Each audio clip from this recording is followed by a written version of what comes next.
नमस्कार मित्रों, आपका स्वागत है हमारे चैनल पर। आज हम आपको ले चलेंगे एक ऐसे सफर पर जो आपको रहस्य और रोमांच की दुनिया में डुबो देगा।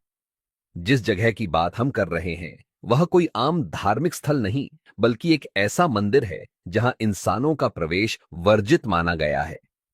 कहते हैं कि यह जगह पूरी तरह से नागों के अधिकार में है। कुछ इसे दंतकथा मानते हैं, तो कुछ इसे सच्चाई। लेकिन हकीकत क्या है, इसका जवाब ढूंढने की कोशिश हम करेंगे इसी वीडियो में। मानव सभ्यता की शुरुआत से ही नागों से जुड़ी कथाएं, किंवदंतियां और रहस्यमय प्रसंग हमारे इतिहास और संस्कृति का अभिन्न अंग रहे हैं। हिंदू धर्म सहित दुनिया के कई प्राचीन धर्मों में नागों को शक्ति, बुद्धिमत्ता और संरक्षक के रूप में पूजा जाता रहा है। कभी ये धरती की गुप्त सुरंगों के रक्षक माने गए, तो कभी आकाश और धरती के बीच का माध्यम। किंतु भारतीय उपमहाद्वीप में नाग पूजन और नाग कथाओं को विशेष रूप से गहरा महत्व दिया गया है। हमारे लोक साहित्य से लेकर धार्मिक ग्रंथों तक नागों का उल्लेख मिलता है। हालांकि इनसे जुड़ी अनेक कहानियों के होने के बावजूद कुछ रहस्य ऐसे भी हैं जो आज तक अनसुलझे हैं। ऐसी ही एक कथा है नागों का मंदिर की, जहां कहा जाता है कि यह एक ऐसी पवित्र और रहस्यमय जगह है जहां इंसानों का प्रवेश वर्जित है। नाग पूजा की परंपरा बहुत पुरानी है। वैदिक काल से लेकर पौराणिक युग तक विभिन्न शास्त्रों में नागों का वर्णन मिलता है। कहा जाता है कि नागों का विशेष साम्राज्य धरती और पाताल के बीच स्थित होता है। भारतीय ग्रंथों में शेषनाग को भगवान विष्णु का आसन माना गया है। इसके अलावा अन्य कई नागों का भी उल्लेख है, जैसे वासुकी, तक्षक, कुलिक इत्यादि। इन नागों को देवताओं के साथ बराबर का दर्जा प्राप्त था। इसके समानांतर स्थानीय जनजातियों और ग्रामीण क्षेत्रों में भी नागों से संबंधित लोक कथाएं प्रचलित हैं। कई स्थानों पर नाग देवता के छोटे छोटे मंदिर या प्रतीक चिन्ह पाए जाते हैं। लेकिन नागों का मंदिर एक अद्वितीय स्थान है। मान्यता है कि यह मानव सभ्यता के हस्तक्षेप से दूर एक घने वन में छिपा हुआ है। यहां केवल नागों की दुनिया है। संभवतः यह एक ऐसा स्थान है जहां नागों की विशेष प्रजातियां या दिव्य शक्तियों से युक्त नाग निवास करते हैं। कई लोग इसे सिर्फ अंधविश्वास या कल्पना मानते हैं, परंतु प्राचीन कथाओं में इस मंदिर का विस्तार से वर्णन हुआ है। इस मंदिर को लेकर सबसे बड़ा आकर्षण और भय यह है कि यहां इंसानों का प्रवेश वर्जित बताया गया है। पुरानी कथाओं में कहा जाता है कि जो भी मनुष्य इसके क्षेत्र में घुसने का प्रयास करता है, वह कभी वापस नहीं लौटता।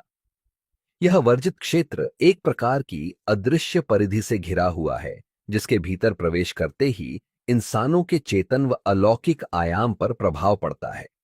कुछ लोग इसे श्राप से जोड़ते हैं, तो कुछ इसे नागों के प्रचंड विष और उनकी आत्मरक्षक शक्तियों का परिणाम मानते हैं। ऐसा माना जाता है कि नागों ने इस मंदिर और उसके आसपास के क्षेत्र को इस तरह संरक्षित कर रखा है कि वहां न कोई बाहरी शक्ति प्रवेश कर सकती है और न ही वहां की दिव्यता लुप्त हो सकती है। इस मंदिर के बारे में एक प्राचीन भविष्यवाणी भी कही जाती है। जब धरती पर पाप अत्यधिक बढ़ जाएंगे, तब ये नाग किसी अदृश्य संकेत पर जागृत होकर धरती का संतुलन बनाए रखने के लिए प्रकट होंगे। इसीलिए संभवतः वे मंदिर में अपनी शक्ति को संजोए हुए हैं। कई प्राचीन पुराणों और ग्रंथों में नागलोक या नागभूमि का विस्तृत वर्णन मिलता है। हालांकि ये वर्णन अधिकतर आध्यात्मिक या पौराणिक रूप में दर्ज है। कुछ लोगों का मानना है कि नागों का मंदिर वही नागलोक का द्वार है जिसके बारे में शास्त्रों में बताया जाता है। महाभारत में तक्षक नाग का उल्लेख है, जो कुरुक्षेत्र युद्ध के समय भी सक्रिय था। माना जाता है कि तक्षक के वंशज इस मंदिर की रक्षा करते हैं। भागवत पुराण में शेषनाग का वर्णन है, जो समस्त ग्रहों और लोकों के आधार माने जाते हैं। कुछ मान्यताओं के अनुसार इसी शेषनाग की महाशक्ति इस मंदिर के गर्भगृह में विराजमान है। बौद्ध ग्रंथों में नागों का जिक्र नाग राजाओं के रूप में मिलता है, जो बुद्ध की शिक्षाओं से प्रभावित होकर उन्हें संरक्षण प्रदान करते थे। इन सभी कथाओं का मूल संदेश यही है कि नाग कोई साधारण प्राणी नहीं है। वे अलौकिक क्षमताओं और ज्ञान के धारक हैं। अतः ऐसे किसी मंदिर का अस्तित्व होना असंभव भी नहीं कहा जा सकता। भारत का भूगोल विविधताओं से भरा हुआ है। भारी वर्षावनों से लेकर ऊंचे हिमालय तक, रेगिस्तानों से समुद्री तटों तक। ऐसी मान्यता है कि नागों का मंदिर किसी ऐसे सघन वन क्षेत्र में छिपा है जहां मनुष्य का पहुंचना आसान नहीं है। कुछ किंवदंतियों में इसका नाम दक्षिण भारत के घने जंगलों से जोड़ा जाता है। वहीं कुछ लोग मानते हैं कि यह मंदिर पूर्वोत्तर भारत के दुर्गम पर्वतीय क्षेत्रों में स्थित है। इसके अलावा हिमालय के बर्फीले क्षेत्रों में भी रहस्यपूर्ण गुफाओं की कहानियां अक्सर सुनने को मिलती हैं, जहां कई प्रकार की अलौकिक घटनाएं घटित होती हैं। कुछ तांत्रिक परंपराओं में यह कहा गया है कि नागों का मंदिर हिमालय के किसी दुर्गम स्थान पर है, जिसे सामान्य मनुष्यों की नजर से छिपाकर रखा गया है। वहां पहुंचने का मार्ग केवल उन्हीं को दिखता है जो नागों का आह्वान करने के योग्य होते हैं या जिन्हें खुद नाग आकर आमंत्रित करते हैं। पुरातात्विक और पौराणिक सूचनाओं के आधार पर यह कल्पना की गई है कि नागों का मंदिर कोई साधारण इमारत नहीं, बल्कि एक पूर्ण दिव्य संरचना है। इसमें नागों की विशाल मूर्तियां, स्तंभ और अलंकृत द्वार हो सकते हैं। मंदिर के गर्भगृह में या तो शेषनाग की प्रतिमा विराजमान हो सकती है या वहां स्वयं अलौकिक नागों की उपस्थिति महसूस की जाती होगी। ऐसा कहा जाता है कि इस मंदिर में एक अदृश्य ऊर्जा का प्रवाह है जो वहां के वातावरण को घनीभूत रखता है। जो भी जीवधारी इंसानों के अलावा इस मंदिर के परिसर में प्रवेश करता है, वह एक विशेष तरह की दिव्य चेतना से आवृत्त हो जाता है। नागों की भाषा, उनके संकेत और उनका सामूहिक मनोजगत इस स्थान को एक अलग ही आयाम प्रदान करते हैं। बहुत से साधक और तांत्रिक यह दावा करते हैं कि यदि उन्हें अवसर मिले तो वे इस मंदिर के प्रांगण में साधना करके अमृतत्व या दिव्य सिद्धियां प्राप्त कर सकते हैं। कई बार स्थानीय निवासियों ने दावा किया है कि जंगल या पर्वतीय क्षेत्र के पास रहस्यमय प्रकाश दिखाई देता है, जो कभी लाल, कभी हरे या नीले रंग का होता है। कुछ लोग इसे नागमणि की चमक बताते हैं, जबकि वैज्ञानिक दृष्टि से इसे गैसों या जुगनुओं की रोशनी माना जा सकता है। फिर भी इन घटनाओं की पुनरावृत्ति लोगों के मन में रहस्य और जिज्ञासा पैदा करती है। कभी कभार यह भी सुनने में आता है कि कुछ लोग अनजाने में उस वर्जित क्षेत्र के पास चले गए और उन्होंने अजीबोगरीब ध्वनियां सुनी, मानो सैकड़ों सांप फुफकार रहे हों। डर के मारे वे वापस लौट आए। कुछ कथित तांत्रिक या साधक भी दावा करते हैं कि उन्होंने नागों से टकराव होने पर उनकी दैवीय शक्ति का अनुभव किया, जिसमें भयंकर तूफान, तेज हवाओं का चलना या उन्हें दृष्टिभ्रम होना शामिल है। इन सबके पीछे सत्य चाहे जो भी हो, लेकिन इतना तय है कि लोक विश्वास में नागों का मंदिर एक दैवीय और प्राचीन शक्ति का प्रतीक बन चुका है। भारत में किसी भी पौराणिक मंदिर या स्थान का मूल मकसद सदैव आध्यात्मिक उत्थान और परम सत्य की खोज से जुड़ा होता है। माना जाता है कि सांप आध्यात्मिक ऊर्जा, कुंडलिनी का प्रतीक है, जो हमारी रीढ़ की हड्डी के सबसे निचले बिंदु पर सुप्तावस्था में पड़ी रहती है। जब यह कुंडलिनी जागती है तो व्यक्ति में दिव्य ज्ञान, चेतना और शक्ति का उदय होता है। नागों का मंदिर इसी कुंडलिनी ऊर्जा का भौतिक रूप समझा जा सकता है, जहां प्रकृति की सबसे रहस्यमय ऊर्जा नाग शक्ति प्रकट होती है। संभव है कि यह मंदिर उस ऊर्जा को जागृत करने का केंद्र हो, जहां परंपरागत योगियों, आशियों या तांत्रिकों ने कभी साधना की हो। बाद में इंसानों के स्वार्थपूर्ण और अनियंत्रित हस्तक्षेप से इसे छिपा दिया गया हो, ताकि इसका दुरुपयोग न हो सके। अगर हम वास्तव में मान लें कि यह मंदिर अस्तित्व में है, तो सवाल उठता है, इंसानों का प्रवेश क्यों वर्जित है? क्या यह एक श्राप है या खुद नागों का आत्मसंरक्षण तंत्र? श्राप का सिद्धांत। कुछ कथाओं में कहा गया है कि प्राचीन काल में जब असुरों और देवताओं के बीच घमासान संघर्ष चल रहा था, तब मनुष्य भी युद्ध में शामिल थे। नागों पर अत्याचार बढ़ने के कारण नागराज ने श्राप दिया कि जो भी मनुष्य उनके पवित्र स्थान पर आएगा, उसे अपने प्राणों से हाथ धोना पड़ेगा। प्राकृतिक संरक्षण। एक दूसरा दृष्टिकोण यह भी है कि यह मंदिर प्रकृति की एक ऐसी संरचना है जिसे मानव की नकारात्मक गतिविधियों से बचाया जाना आवश्यक है। जब भी कोई इंसान वहां प्रवेश करता है, वह मंदिर की ऊर्जा के साथ मेल नहीं खा पाता और नतीजन या तो वह लौट नहीं पाता या भटक जाता है। दोनों ही दृष्टिकोणों में आध्यात्मिक और रहस्यमय स्वरूप का समावेश है। आधुनिक विज्ञान इस तरह की कहानियों को मिथक या अंधविश्वास मानता है। वैज्ञानिकों का तर्क है कि किसी जगह पर नागों का इतना संगठित समाज और मानवरोधी वातावरण होना स्वाभाविक नहीं है। अगर ऐसा स्थान है भी तो यह संभव है कि वह क्षेत्र सांपों की दुर्लभ प्रजातियों से भरा हो, जहां प्रवेश करने पर इंसानों को जहरीले सांपों का सामूहिक हमला झेलना पड़ता हो। यह भी संभव है कि वहां कोई विषैला गैस का स्रोत हो या फिर भौगोलिक अस्थिरता हो, जिसके कारण इंसान वहां जीवित नहीं रह पाते।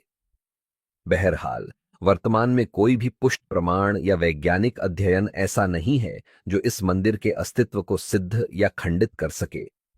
इसके बावजूद विभिन्न क्षेत्रों से ऐसी कथाएं आती रहती हैं जो इस जगह को लोकमानस में जीवित रखे हुए हैं। सालों से अफवाहें चलती आ रही हैं कि किसी शिकारी, साधु या राहगीर ने नागों के मंदिर की एक झलक देखी थी। लेकिन ये सारे दावे या तो अप्रामाणिक होते हैं या फिर उस व्यक्ति का दोबारा कुछ पता नहीं चलता। कुछ आख्यानों में यह भी कहा जाता है कि जिन्होंने इस मंदिर को देखा उन्हें अगले ही पल नागों ने घेर लिया या कोई अदृश्य शक्ति ने उन्हें बेहोश कर दिया, जिसके कारण वे विस्तृत विवरण नहीं दे पाए। कुछ तांत्रिक और साधक भी दावा करते हैं कि उन्होंने स्वप्न योग या ध्यान विधि के माध्यम से इस मंदिर का दर्शन किया है। वे कहते हैं कि यह मंदिर एक उच्च आवृत्ति वाला स्थान है, जहां सिर्फ मन की उच्च अवस्था से पहुंचा जा सकता है, शरीर के साथ नहीं। हालांकि ये सारी बातें ज्यादा रहस्यमय और प्रतीकात्मक लगती हैं। भारत की लोक संस्कृति विविधतापूर्ण है। यहां हर राज्य, हर क्षेत्र में अलग अलग देवी देवताओं और कथाओं का समृद्ध भंडार है। कई स्थानों पर जब नाग पंचमी या अन्य नाग पूजा से जुड़ा त्योहार आता है, तब बूढ़े लोग बच्चों को नागों के मंदिर की कहानी सुनाते हैं। कैसे वहां अनगिनत सांप रहते हैं, कैसे वे अपने स्वामी की पूजा करते हैं और कैसे एक दिन वे पूरी धरती की रक्षा के लिए आएंगे। ये लोक कथाएं आने वाली पीढ़ियों में सांपों के प्रति आदर भाव जगाती हैं और उन्हें पर्यावरण के प्रति सचेत करती हैं। सांपों को मारना या उन्हें नुकसान पहुंचाना वर्जित समझा जाता है, क्योंकि यह प्राचीन मान्यता है कि नाग देवता का अपमान करने पर पाप लगता है। तांत्रिक साधनाओं में नागों का विशेष स्थान है। कुछ तांत्रिक विद्या कहती है कि यदि किसी को गहन दिव्य सिद्धियां पानी हो तो उसे नागों का आशीर्वाद प्राप्त करना होगा। इसके लिए कुछ विशेष अनुष्ठान, हवन, जप और कुंडलिनी जागरण की क्रियाएं बताई जाती हैं। मान्यता है कि अगर किसी साधक ने इन अनुष्ठानों में सिद्धि प्राप्त कर ली तो उसे नागों के मंदिर में प्रवेश का अधिकार मिल सकता है। किंतु यह भी सुनने में आता है कि इन मार्गों पर चलना अत्यंत कठिन और जोखिम भरा है। अनुष्ठान में जरा सी भी भूल साधक के जीवन पर भारी पड़ सकती है। इसलिए ज्यादातर लोग इस मार्ग से दूरी बनाए रखते हैं या फिर बस कहानियों और किंवदंतियों तक ही सीमित रहते हैं। आधुनिक युग में रोमांचक स्थानों की खोज और उन्हें पर्यटन स्थल के रूप में विकसित करने की होड़ मची है। यदि सचमुच नागों का मंदिर का कोई सुराग मिलता है तो संभव है कि उसे भी पर्यटन के दायरे में लाने की कोशिश हो। किंतु लोक विश्वास में गहराई से समाया डर और आदर का भाव इस विचार को असंभव बनाता दिखता है। कई लोग मानते हैं कि नागों का मंदिर एक ऐसी जगह है जिसे सार्वजनिक पर्यटन के लिए खोला ही नहीं जाना चाहिए, क्योंकि इससे उसकी पवित्रता भंग हो सकती है और वहां का प्राकृतिक संतुलन बिगड़ सकता है। स्थानीय निवासियों में अगर इस मंदिर की किंवदंती लोकप्रिय है तो वे भी बाहरी दखलंदाजी नहीं चाहेंगे। चूंकि हमारी मान्यताओं में नागों को गहरा सम्मान दिया गया है, भारत में कई संगठन सांपों के संरक्षण के लिए काम करते हैं। ग्रामीण क्षेत्रों में जागरूकता अभियान चलाए जाते हैं कि सांपों को अकारण न मारें, क्योंकि वे पर्यावरण की खाद्य श्रृंखला में महत्वपूर्ण भूमिका निभाते हैं। यदि नागों का मंदिर केवल एक कथा भी है, तब भी इसकी मूल भावना हमें प्रकृति से प्रेम करना और उसके अति संवेदनशील जीवों को सुरक्षा प्रदान करने की सीख देती है। यह संभव है कि इस कहानी के पीछे का उद्देश्य यही रहा हो कि लोग जंगलों और सांपों को नुकसान न पहुंचाए। कई बार रहस्यमय कथाएं मानवीय मन की जिज्ञासा और भय को प्रतिबिंबित करती हैं। सांपों के प्रति डर और श्रद्धा दोनों का भाव होता है। नागों का मंदिर एक ऐसा प्रतीक है जिसमें डर, प्रवेश वर्जित, और श्रद्धा, दिव्य स्थान, दोनों साथ साथ चलते हैं। यह इंसानी स्वभाव है कि वह अज्ञात चीजों के प्रति आकर्षित भी होता है और उनसे डरता भी है। नागों का मंदिर एक रहस्यमय दुनिया जहां इंसानों का प्रवेश वर्जित है। यह कथन अपने आप में इतना गूढ़ है कि इसे पूरी तरह से सत्य या मिथक घोषित करना आसान नहीं है। इतिहास, पौराणिक कथाओं, लोक कथाओं और मनोवैज्ञानिक पहलुओं को मिलाकर देखें तो लगता है कि कहीं ना कहीं इस कथा में सच्चाई का कुछ अंश हो सकता है। हो सकता है कि यह मंदिर वास्तव में किसी दुर्गम क्षेत्र में मौजूद हो, जहां कोई प्राचीन सभ्यता के अवशेष या सांपों के पूजन से जुड़ी संरचनाएं हों। या फिर यह मात्र एक प्रतीक हो जिसे हमारी संस्कृति ने गढ़ा हो ताकि हम प्रकृति, विशेषकर सांपों, का सम्मान कर सकें। पूर्णतया पौराणिक स्थल, यह मंदिर मानव कल्पना और आध्यात्मिक चिंतन का परिणाम है। वास्तविक प्राकृतिक अभयारण्य, किसी दूर दराज इलाके में सांपों की विशिष्ट प्रजातियों का प्राकृतिक घर, जिसे लोगों ने मंदिर का नाम दे दिया। तांत्रिक योग साधना का केंद्र, एक रहस्यमय स्थान जहां उच्च कोटि के साधक गए होंगे और उनके अनुभवों को लोक कथा में मिलाकर मंदिर की अवधारणा बन गई। जो भी सत्य हो, इतना तय है कि नागों का मंदिर की कथा हम सभी में जिज्ञासा, श्रद्धा और एक अलौकिक रोमांच पैदा करती है। यह हमें हमारी सांस्कृतिक जड़ों की याद दिलाती है, जहां प्रकृति के प्रत्येक तत्व को देवता का स्वरूप मानकर उसकी पूजा की जाती रही है। भारत एक ऐसा देश है जिसकी मिट्टी में अनगिनत कहानियां दबी हुई हैं। कभी वे इतिहास के झरोखों से झांकती हैं तो कभी लोक कथाओं की शक्ल में जीवित रहती हैं। नागों का मंदिर भी ऐसी ही एक रहस्यमयी कथा है जो वक्त और जगह की सीमा को लांघ कर लोगों के मन में रची बसी है।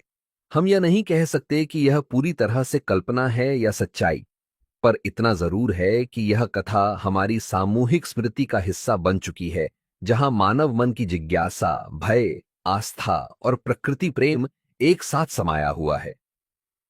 जिस तरह से नदी के दोनों तट एक दूसरे को सहारा देते हैं, वैसे ही विज्ञान और आध्यात्म भी साथ साथ चल सकते हैं। एक ओर खोज एवं प्रमाण की आवश्यकता है तो दूसरी ओर विश्वास और सम्मान का स्थान है। शायद किसी दिन कोई खोजकर्ता, पुरातत्वविद या साधक इस नागों के मंदिर के रहस्य को उजागर कर दे, या शायद यह कथा यूं ही अनंत काल तक हमारे मन मस्तिष्क को रोमांचित करती रहे। तब तक के लिए यह मंदिर हमारे लिए एक अलौकिक रहस्य है, जहां नागों की दुनिया बसती है, जहां दिव्य शक्तियों का वास है और जहां मनुष्यों का प्रवेश वर्जित माना जाता है। यह हमें याद दिलाता है कि संसार में अभी भी बहुत कुछ ऐसा है जो अज्ञात है, जिसे हम अपनी सीमित चेतना और संसाधनों से पूरी तरह समझ नहीं पाए हैं। यही अज्ञात का रोमांच हमें आगे बढ़ने, नए रहस्यों की खोज करने और प्रकृति के प्रति आदर भाव रखने के लिए प्रेरित करता रहता है। तो दोस्तों, उम्मीद करता हूं कि आपको आज का यह वीडियो पसंद आया होगा। अगर आपको हमारा यह सफर मजेदार लगा तो लाइक और शेयर करना न भूलें। आप हमारे चैनल को सब्सक्राइब भी कर लें ताकि आपको आगे आने वाले ऐसे ही रोमांचक वीडियो मिलते रहें। अगली बार फिर मिलेंगे किसी नए, अद्भुत और रहस्यमयी सफर पर। तब तक के लिए अपना ख्याल रखिए, सुरक्षित रहिए और हमेशा याद रखिए, हमारी धरती में अभी भी ऐसी ऐसी जगहें छिपी हैं जिनका हम सिर्फ अंदाजा लगा सकते हैं, और यही खूबसूरती है प्रकृति की। नमस्ते।